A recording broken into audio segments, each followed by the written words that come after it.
Hello and welcome to another day in paradise, and welcome to another edition of the Unapologetic Negropian. In today's video, I want to ask you a question.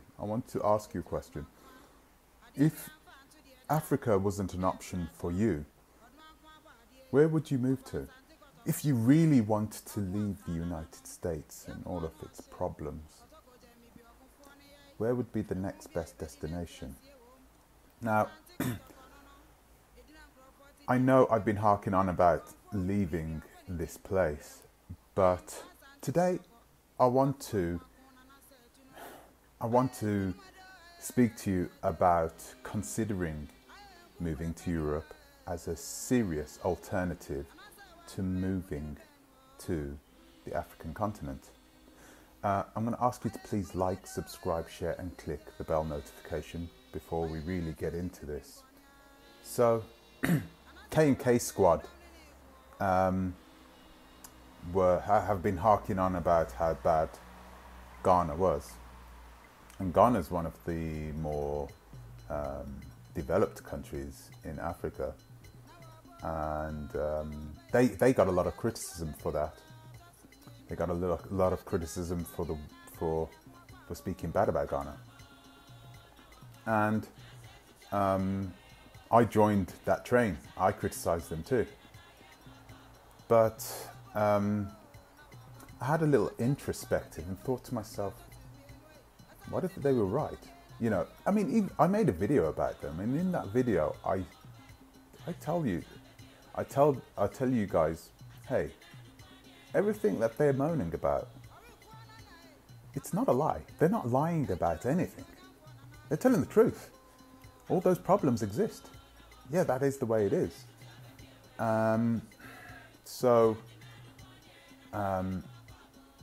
If you're not ready for those problems, where would be the next best alternative? Well, I suppose living here a lot of people, if you're looking for melanated people, you could go to Brazil, you could go to even parts of Southeast Asia, if you're looking for more melanated people. However, there is a problem in that. South America, I've traveled South America. It's a pretty hostile place, especially for melanated people, strangely enough, even though there are plenty of melanated people living there. So, and Southeast Asia culturally is completely in another realm culturally. However, it's cosmopolitan enough. There's enough people moving there from the West that you could probably go there, live there and enjoy a happy life. Retirement there, definitely you could enjoy a happy retirement there. But could you move your family there and enjoy a good life there amongst the locals? Probably, it would be difficult. It would be difficult. But here in Europe, I would say that we are, as a continent, the most mixed, the most diverse, most cosmopolitan area on the planet. We have people here from everywhere. Now, I know what you're thinking. Oh, so what? New York is very, very cosmopolitan. We have people moving here from everywhere. I've lived in New York, and I can tell you, it's a horrible place. New York is a horrible place. I would never bring my children up in that city, and I can tell you the reason why. Whilst I was growing up in central England, even in the 80s and 90s, I had friends from all over the world, and we lived in the same area, hung out with each other. We were brought up in a society where it was completely normal to have friends from different cultures and backgrounds. it wasn't weird. It was only weird for me to go to New York afterwards to see that people didn't live that way in New York. People were sectioned off to boroughs. All the white policemen and, sorry, I shouldn't say white, the Irish and, you know, yeah, I would say white. Policemen, firemen, those types of people, they all lived in Staten Island. They all lived in Staten Island. They didn't live in the South Bronx, they lived in Staten Island. The South Bronx was the policeman's playground. The Bronx, that's where all the black people lived. Brooklyn used to be the place where all the Jamaicans lived. I remember this because as being Jamaican, having Jamaican family, that's where they lived. So Brooklyn was where all the Jamaicans lived. Everybody kept to their own. They didn't mix with each other. So it was a shock to me. But if you move to Europe, if you move to the more cosmopolitan cities, I know London's expensive, but I'm going to include London and outer London because that's a lot more financially viable. Amsterdam, Paris as well. I mean, Paris. I'm going to talk to you a little bit about Paris in a minute, actually. So all these places are incredible. You move there, you could move there and live your own life and no one is going to bat an eyelid. You could blend in there. Matter of fact, if you're an African American and you go to live in Paris, people are going to give you more kudos. Yeah, it gives you a bit more kudos to live in these places. You got places like Germany, right? Don't move to Berlin. Berlin's overrated, but you got cities like Hamburg, which is extremely cosmopolitan.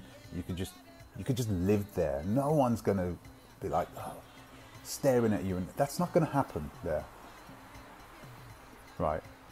Not only that, okay, they've got some of the best infrastructure on the planet, and you know, to travel is very cheap around Europe, very cheap. You can buy yourself a flight ticket, and I mean normal, not just a crazy sale price. You could buy yourself a flight ticket from Paris to London for €20, $20 even, you know. You can fly to Barcelona from Amsterdam for €30, $30, $35. These are just normal prices. This is what you pay to fly around Europe. Very, very convenient to fly and very, very cheap to fly as well. Of course, we've got really good schools here, really good school systems. We have the best mix of socialist and capitalist systems here. We take the best of both and we implement them here in Europe. If you get cancer, touch wood that you don't, but if you come down with some really bad illness, you will never have to put your hand in your pocket to pay for anything. Nothing. Not your meds, not your treatment, nothing. We have the NHS in the United Kingdom, and we as British people, this is our jewel, okay? This is how British people see the NHS, the National Health Service. It's more important than the armed services. It was built during a time where, during the early 50s, right after the war, it was bad. We knew, English people knew they had to take care of one another, and that had to be prioritized above everything, above money, above making a profit. They just said, listen, we need a fully covered health system where if you get into trouble health-wise, you will be healed, and that's it. All right, so that is, and we do pay for it. We pay for it out of our taxes. Okay, it just comes out, and we pay for the National Health Service, worth every single penny.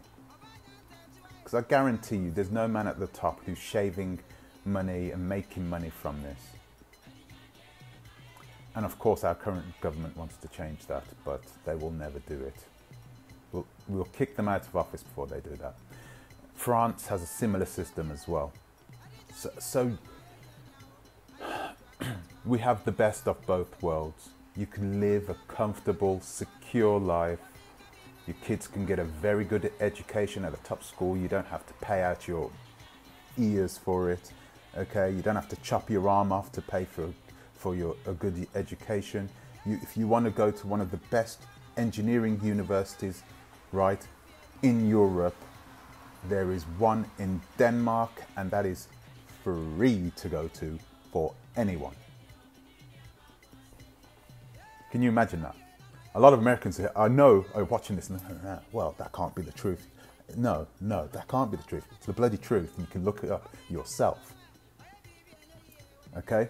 Universities, they used to be free in the UK, but now you have to pay for them. But even now, when you pay for them, it's something like, I think it's something like 6,000 euros a year. And you don't pay for them up front. You pay for them when you get a job that pays more than 50,000 euros a year. So you don't pay for it straight away, and then it just gets taken out of your salary automatically. It's brilliant. We just have these systems here which are comfortable, that if you come from another country, you can just immerse yourself into most of the countries in Western Europe. You can immerse yourself into it and not worry about shit. Okay, it's not the cheapest place to live on earth, but you could go and live in Portugal, okay? Portugal is a very, very beautiful country, and it's very, very cheap. It's the cheapest Western European country to live in, easily, okay? Another thing is violence, crime. It's very low here.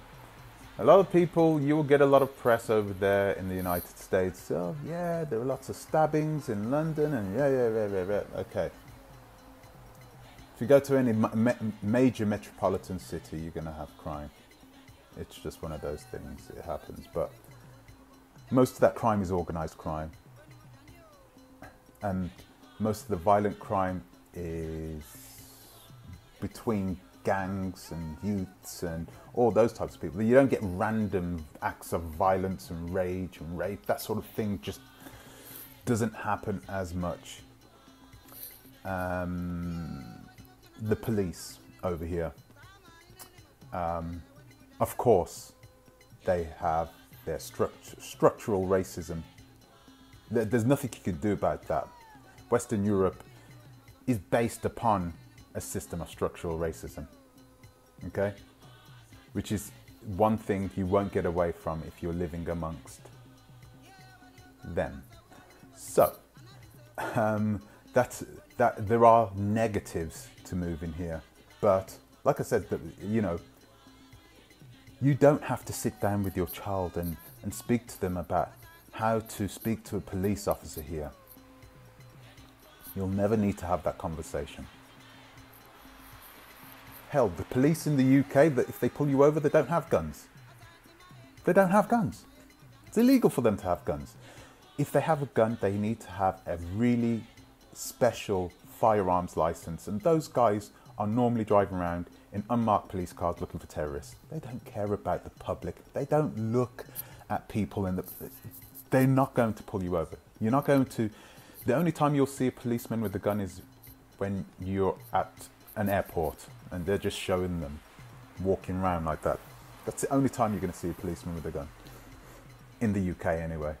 In other countries they have guns, but the laws are so strict. It's crazy. in the Netherlands, if a police officer touches his gun, if he touches it, not takes it out of his holster, if he touches it, he needs to write a detailed report on why he touched it. And you can look that up too. Very, very strict gun laws. Hence the reason why we don't tend to have some of the gun violence that you have there in the United States. Okay, there's a lot. I call these people uncultured, but there is culture here. They have their own culture, and it's interesting to learn about it. I've lived here I was born here and lived here for the majority of my life, so I know it, I understand it. I'm not that impressed, if I need to be honest with you, but it's, if you want something different, you're not going to find anything like this in the United States. Pop over to Paris.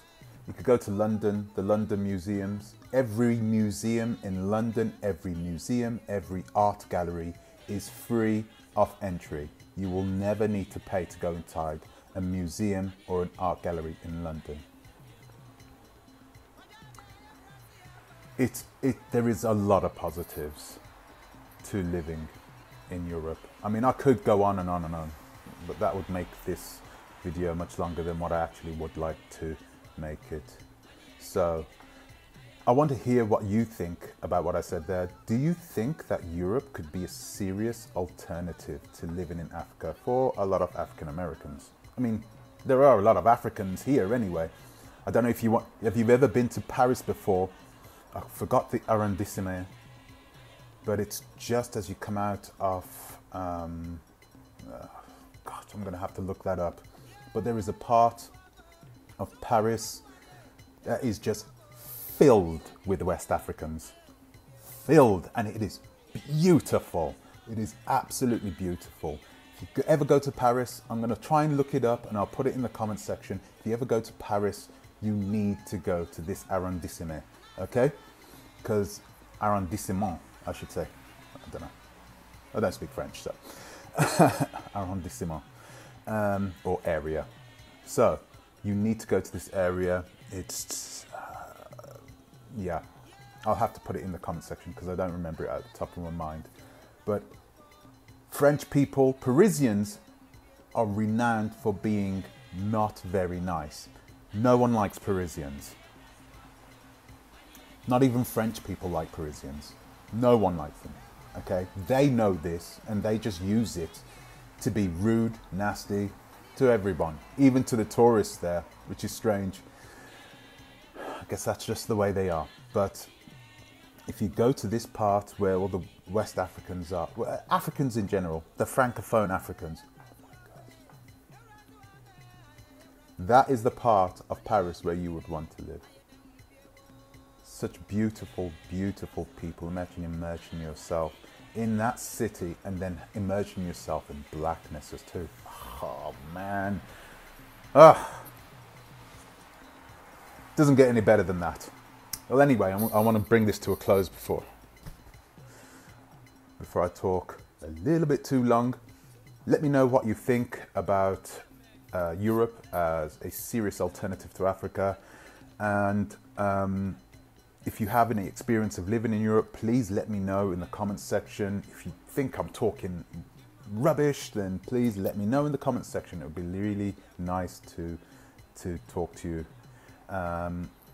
So yeah, I'm going to leave it there.